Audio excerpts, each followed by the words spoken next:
Hey guys, welcome back to my channel. So today I am 10 weeks and 4 days. I'll explain in a little bit. January 3rd, 9 and 1. Today I couldn't zip my pants for my work meeting. So I left it open and covered it with an oversized sweater. Felt slightly nauseous at work, smells were getting to me. January 4th, 9 and 2. I'm breaking out on my chest, back and behind my neck a lot. Just glad it's not on my face. Felt nauseous this morning, but eating a banana helps. Thought I had my mood in check, but I noticed that usually at baseline, I'm in a fairly good mood. But when I get irritated or annoyed, it's a lot easier than normal. I have a lot less patience for bullshit and things that don't matter to me. I'm also really tired. I think I could feel the baby. It feels like taps. First day I didn't work out in weeks. Did I record this already? No. January 5th, 9 and 3. Went to see my mom today, feeling taps while driving back home. Felt somewhat car sick on the way up.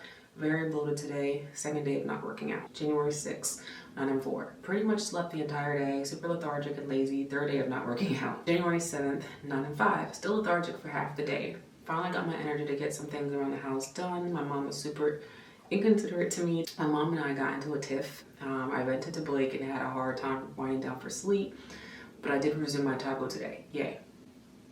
January 8th, 9 and 6. Woke up to still being in a tiff with my mom. I have my ultrasound tomorrow. I also feel like because I'm pregnant and she knows, she should leave me alone and not be trying to bother me. Today I pooped the ramen I ate 2 days ago, and I know because it was super spicy and my poop was hot as I don't know what. It was spicy and so I guess my GI is slower still. Gonna take a probiotic. I have bad round ligament pain today. It's a lot of pressure. I also noticed some very light yellow gooey leukorrhea. It literally looked like paste. Like, not paste, that's not the word. It literally looked like gummy jelly. And it was like clear with like a very, very, very light yellow tint. January 9th, 10 weeks and 4. Double digits. So here's the story. I went to get the ultrasound. The tech was rude as fuck. Had to ask for a new one and then report her to her manager. So I'll get into that a little bit because I didn't really write it here because I figured I'd talk about it. So obviously this is my first pregnancy ever. And we're really excited. Started off with, I had to drink 32 ounces of water. I had to wake up at 6:30 in the morning, pee, drink 32 ounces of water, and then hold it until my ultrasound appointment. I was already annoyed because before I even left, I had to pee really, really bad. And then we were kind of late. I wanted to leave 15 minutes early because I knew I would have to pee, and I wanted to get there early so I could check in, so I could get it done, so I could relieve myself a lot sooner. But we ended up being like 5 minutes late, which irritated me. And so by the time I got there, I felt like my bladder was gonna like practically explode. So I was like, I can't take it anymore. I have to pee. So I peed, and then I peed a little bit. I was like, I'll have to pee again anyway, so I'm gonna just pee. Like, I don't care. So I peed. My bladder was still full when I got checked. But anyway, when we got into the room, I laid in the bed, which was like here. The monitor was here, and Blake was like over there in the corner. The ultrasound tech came in. She kind of like waltzed in, turned on the radio, asked me what number of pregnancy this was. I told her it was my first.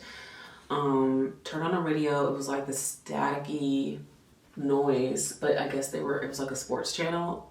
And then she went on to turn on the monitor, and she put on the towel that goes underneath my pants. And Blake was like, "Oh, are we starting now?" And then she turned to him and was like, "Why wouldn't we?" And he was like, "Oh, I don't know. You didn't say anything, so I just didn't know, like, if we were starting." She's like, "Yeah, we're starting." He was like, "Okay." And then she turns around and he says, "Do you mind to turn off the radio?" She turns around again, looks at him, like glares at him. Like, I mean, if she's sitting like this, he's like, "Do you mind turning off the radio?" She was like, "You're not gonna hear anything anyway."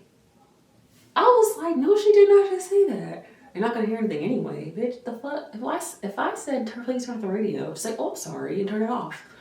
And she just glared at him, and he was like, "Okay, but I want to be in tune with my wife. I want to be able to focus on what's going on with my wife. I don't want to hear sports radio in the background. It's very distracting." And so she slides back in her chair, still looking at him, turns it off, slides back, and then turns around again. Very weird. So he stands up to get closer so he could see, and he scoots his chair up. She turns around again, looks at him, and says, "Don't stand over my shoulder. I don't like it when people stand on my shoulder." And it was just this very weird interaction. It was just like, what are you doing? Like, I'm not here to get an echo of my heart. I'm not some old person here to get an echo of my heart. And even if I was, treat your patients with respect. I never talk to my patients like that. I was like, oh, this girl don't know who the F I is, because I'm a whole MFM nurse. Like, who the fuck does she think she's playing with? Like, I felt like it was a little bit of, I hate my life, I hate my job, and I hate Black people. That's what it felt like. And so I was just like, what the fuck is happening? So me and Blake have this, like, a lot of couples have this, where like you have this like language, this like unspoken language between each other. And I looked at him and he looked at me, and we're like, okay, like we kind of laugh and like scoff at each other and like have this like moment of what the fuck. And she's like, she says to me, "Do you want somebody else?" And I said, "Yes." She's like, "Okay." And then storms out and slams the door. And I was like, what just happened? It was weird. And then the next girl that came in was like, "Hi, my name is blah blah blah. Gonna be doing your ultrasound today. So this is your first baby?" I said, "Okay, I'm sorry. I appreciate the way you came in. I really do, because like that's the kind of energy I wanted. Your energy seems pretty positive, but I had to tell you how I feel about the last girl that was in here." So I started off with, I'm a registered nurse. I work at this hospital, which is, you know, a very popular hospital in the area. And I say, I'm an MFM nurse. She should not be talking to me like that. She shouldn't talk to anybody like that. I know how you're supposed to talk to patients, so that was not it.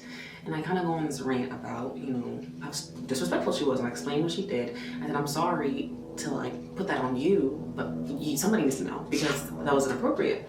She's like, "Oh, I'm sorry. Well, no, don't worry. Like, good vibes only here. Like, hopefully, you know, you can have this, you know, I can help change that, you know, for you to have a good ultrasound," which sounded exactly how I would speak to somebody. If like the person before me was a bitch to a patient and I had to be their nurse, I would like be like, "Okay, well, I'm so sorry you experienced that. Like, I will totally try to do my best so you can have a good experience." I really appreciated her for that. She was cute. She had cute scrubs on. She looked prepared for her job. She looked like she enjoyed her job.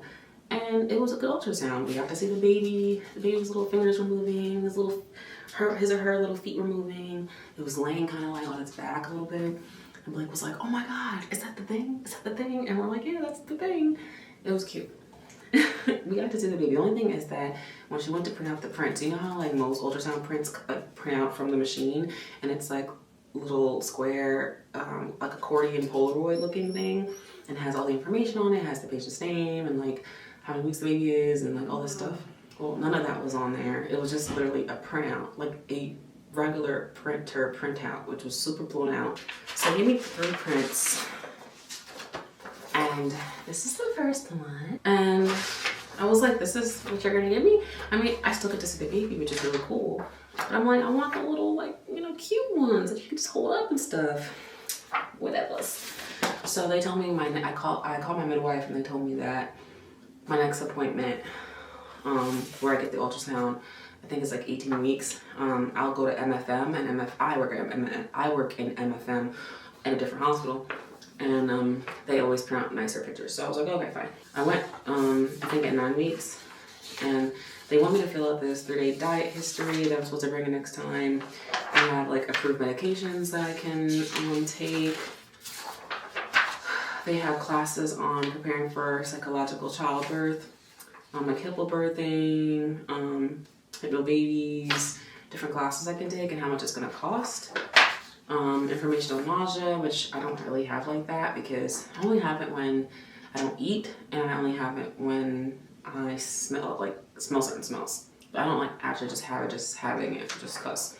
This is about constipation. COVID, which I didn't want that vaccine. I also didn't want the flu vaccine, so I didn't get it. My job, I told them that I was for religious. I told my job I didn't want it. This is the WIC program, which I don't need, and substance abuse and pregnancy, which I don't have. Supporting abstinence in newborns, discover more about your growing family, carrier screening. This is like if you have if these issues like abdominal pain, bleeding, green discharge, like it's a fluid, unable to keep fluids down, a temperature, call this number, which is my midwife. This is about what I need to do. I need to drink at least 64 ounces of water a day, which I do, sometimes more. Plenty of rest, drink a good diet, eat a good diet, avoid alcohol, don't smoke, blah, blah, blah. All the basic stuff they say not to do, which I stopped doing, of course. Weight gain in pregnancy. I told you guys I gained 10 pounds in the first 8 weeks of my pregnancy. I have luckily, since my last appointment, which was 2 weeks ago, I have maintained my weight. So I'm very excited about that. Just something I added on. Exercise in pregnancy, maternal fetal medicine specialist. They asked me if anything were to go wrong with me, would I want to go to the maternal fetal medicine at this hospital or the hospital I work at. I'd rather go to the one where I don't know anyone. I mean, you would think that I would want to go to a place where I know everybody, because I know I'll be taken care of and stuff, but I just don't like people in my business. My coworkers. It's just like there's a line. I don't want my business, and it's very easy to do if you go to the hospital that you work at. So they aged my baby. They measured my baby. My baby on this day. This was Tuesday, January 9th. They measured the baby. The baby was 36 millimeters, which I guess it's like in the first trimester, most all babies are the same size. Obviously, babies change sizes, like they're born at 6 pounds, 8 pounds, whatever. But in the first trimester, apparently babies are all the same size. So they have a chart for like whatever size determines how far in your pregnancy you are. So but because my last menstrual period was November 4th, they were going by that date. So on this day, even though, remember I told you guys that I was going by my ovulation day, so on this day, I would have been 10 weeks according to my ovulation day. But on this day, according to my last menstrual period, I would have been 9 and 3. So technically, I'm 8 days more than my last menstrual period date, which is more accurate because so the whole last menstrual period thing is based on a 28-day cycle. And most women ovulate on day 14 or 15. And I ovulated on day, I think 10 or 11. I think it was day 11. So I ovulated like 4 days sooner than the average woman, right? Okay, so then most women also implant on day 8 or 9, but I implanted on day 6. So that adds another 3 days. So 8 days. So it makes sense as to why my baby's bigger in size. It's not because my baby's oversized or too big. It's because I ovulated early and I implanted early. My technical due date before was August 10th and now it's August 2nd. I'm like, come on, Cancer baby. But my husband and I are both water signs. I'm a Pisces, my husband is a Cancer. We really want our baby to be a Cancer. Because the next sign, of course, is a Leo. If you know any Leos, you know what I mean. Especially if you're a water sign, you know why I'm making that face. But I'm gonna love my baby no matter what sign they are. I just have to emphasize how to be considerate, because Leos, yeah, have a lot of work to do. Anyway, yeah, today I feel extremely moody. Unfortunately though, I'm still irritated about my mom.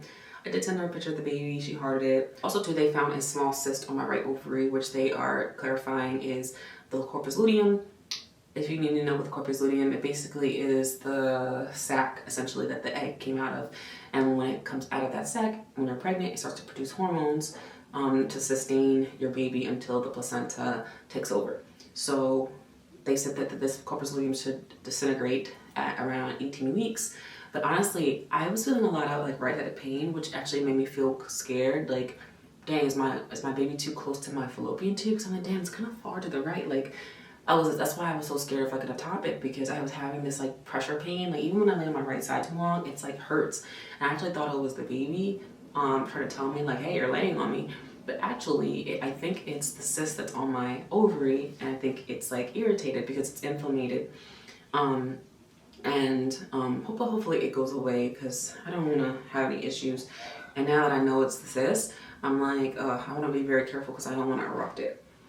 But anyway, my right ovary is larger than my left ovary, probably because of the cyst. And I knew I ovulated on my right side because I felt myself ovulating on this side when I ovulated.